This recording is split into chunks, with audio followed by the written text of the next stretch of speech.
जय श्री कृष्ण भक्तों, राधे राधे। आप सभी को अनंत चतुर्दशी की हार्दिक शुभकामनाएं। आज हम आपके लिए लेकर आए हैं एक बहुत ही खास और प्रेरणादायक कथा। अनंत चतुर्दशी की कथा। अनंत चतुर्दशी क्यों है खास, क्या है इसका महत्व और विधि। हिंदू धर्म में भगवान विष्णु को सृष्टि का संचालक माना गया है, तो वहीं भगवान गणेश सभी देवताओं में प्रथम पूज्य हैं। इसलिए अनंत चतुर्दशी की पूजा और व्रत बहुत फलदायी माने जाते हैं।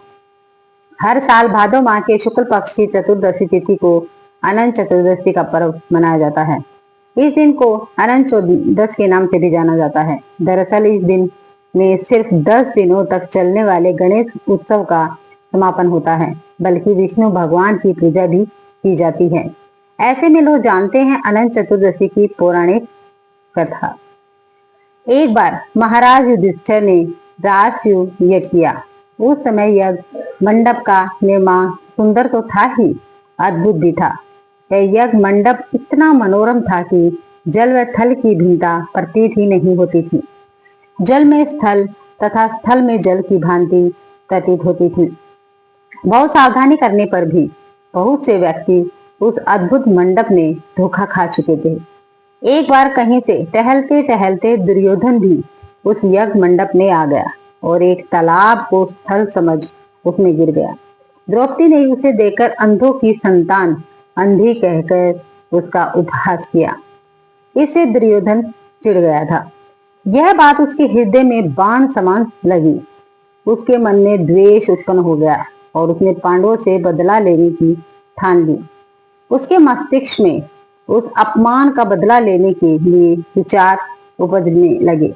उसने बदला लेने के लिए पांडवों को द्रुत क्रीड़ा में हराकर उस अपमान को बदला लेने की सोची। उसने पांडवों को जुए में पराजित कर दिया। पराजित होने पर प्रतिज्ञा अनुसार पांडवों को 12 वर्ष के लिए वनवास भोगना पड़ा। वन में रहते हुए पांडव अनेक कष्ट सहते रहे। एक दिन भगवान कृष्ण जब मिलने आए, तब युधिष्ठिर ने उनसे अपना दुख कहा और दुख दूर करने का उपाय भी पूछा। तब श्री कृष्ण ने कहा, हे युधिष्ठिर, तुम विधि पूर्वक अनंत भगवान का व्रत करो।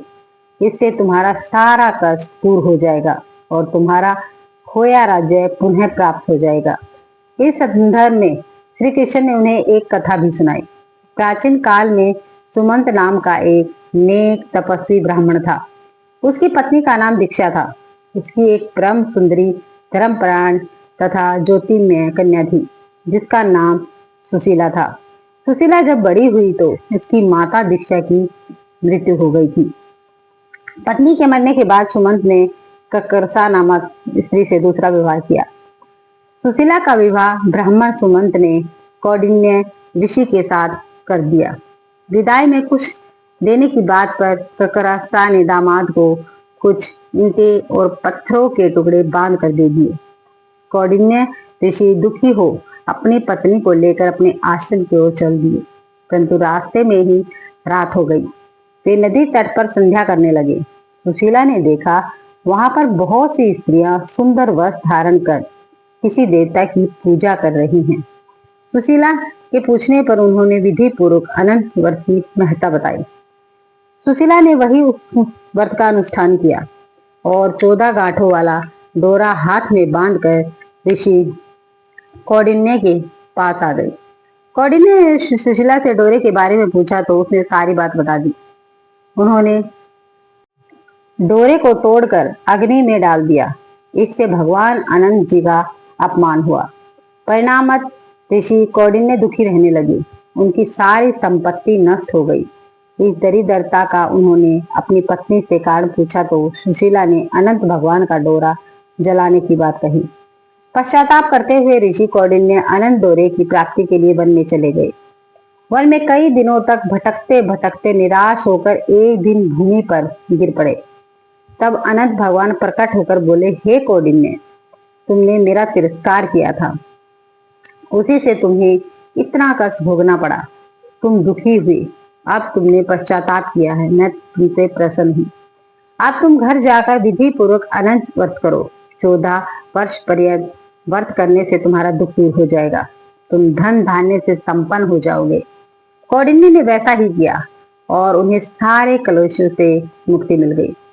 श्री कृष्ण की आज्ञा से युधिष्ठिर ने भी अनंत भगवान का व्रत किया, जिसके प्रभाव से पांडव महाभारत के युद्ध में विजयी हुए तथा चिरकाल तक उन्होंने राज्य करते रहे।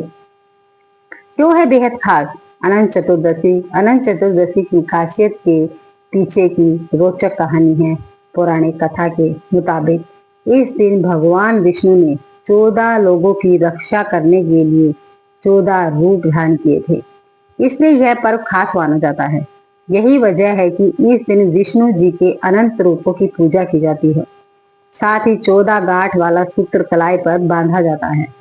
अनंत चतुर्दशी को 14 लोगों और भगवान विष्णु के 14 रूपों का भी प्रतीक माना गया है। ज्योतिषी के अनुसार अनंत सूत्र के 14 गांठे भूलोक, भूलोक, सवलोक, महालोक, जनलोक, तपोलोक, परमलोक, अतल, वितल, सतल, रसातल, तलातल, महातल और पाताल लोक का प्रतीक है। अनंत पूजा का शुभ मुहूर्त भाद्र मास के शुक्ल पक्ष की चतुर्दशी को भगवान विष्णु के अनंत स्वरूप की पूजा की जाती है। इस बार भगवान विष्णु के आनंद स्वरूप की पूजा शनिवार को की जाएगी। अनंत चतुर्दशी की तिथि इस बार अनंत चतुर्दशी का आरंभ 6 सितंबर को होगा। अनंत चतुर्दशी 2025 गणेश विसर्जन का शुभ मुहूर्त शुभ चौखड़िया सुबह में 7:26 से 9:10 तक। लाभ चौखड़िया दोपहर में 1:54 से 3:28 तक। अमृत चौखड़िया दोपहर में 3:28 से 5:03 तक। शाम के समय लाभ चौकड़िया 6:37 से 8:03 तक।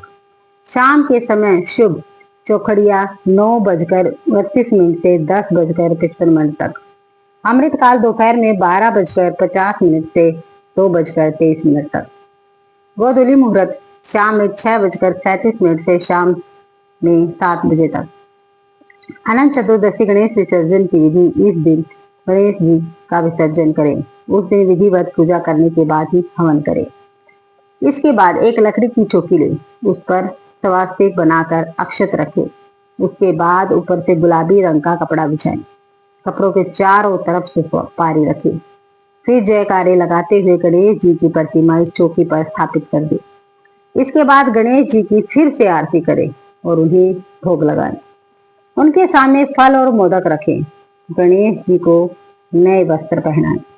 एक रेशमी वस्त्र लेकर उसमें थोड़े फूल, मोदक, सुपारी और फल रखकर गणेश जी के पास ही रखें। उसके बाद दोनों हाथ जोड़कर गणपति जी से प्रार्थना करें। फिर पूजा पाठ में हुई गलती के लिए गणेश जी से क्षमा मांगे। फिर गणेश जी के दाहिने कान में अपनी मनोकामना बोलें और जयकारे लगाते हुए उन्हें विसर्जन वाले स्थान पर लेकर जाएं।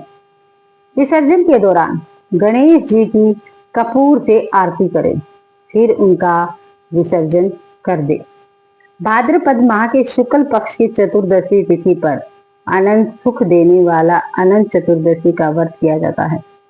मान्यता है कि साल भर में इस दिन श्री हरि की पूजा कर ली जाए तो 14 साल तक अनंत फल प्राप्त होता है। पांडवों को भी इस व्रत के प्रताप से खाया राजपाट मिल रहा था। जय श्री कृष्ण। तो दोस्तों, यह थी अनंत चतुर्दशी व्रत कथा। मुझे उम्मीद है कि आपको यह कथा बहुत पसंद आई होगी और आपको जीवन की एक नई दिशा मिली होगी। याद रखें, अनंत भगवान हमेशा हमारे साथ हैं। बस हमें सच्चे मन और विनम्रता के साथ उनकी पूजा करनी चाहिए। अगर आपको यह वीडियो पसंद आया हो तो इसे लाइक करें, शेयर करें और हमारे चैनल को सब्सक्राइब करना ना भूलें। हम जल्द ही मिलेंगे एक और नई प्रेरणादायक कथा के साथ। तब तक के लिए अपना ध्यान रखें और जय गणेशाय नमः।